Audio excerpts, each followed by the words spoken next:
কলাগুলিকে ভালো করে চিনি দিয়ে চটকে তাতে সুজি, নারকেল কোড়া,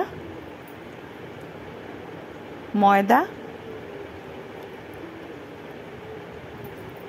ভালো করে মিশিয়ে নেবেন।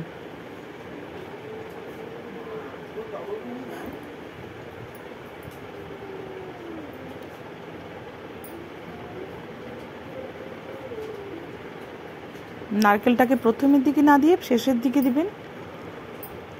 চিনিটা দিয়ে কলাটাকে ভালো করে চটকে তাতে একটু মৌরি দিবেন, ভালো একটা ফ্লেভার আসে।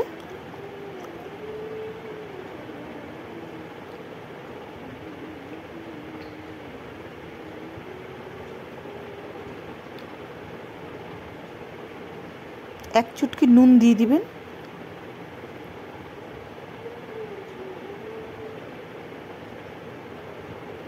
একটু খাওয়ার সোডাটা দিলে বেশ বড়াগুলি ফুলকো ফুলকো হয়। বাস তেল গরম করে তাতে একটা একটা করে বড়া ছাড়ুন, তারপর লাল করে বেশ ভাজুন। বাস ভাজা হয়ে গেলে গরম গরম চা বানিয়ে খেয়ে ফেলুন। আর আমার চ্যানেলটাকে লাইক, কমেন্টস আর সাবস্ক্রাইব করতে কিন্তু ভুলবেন না। Thank you.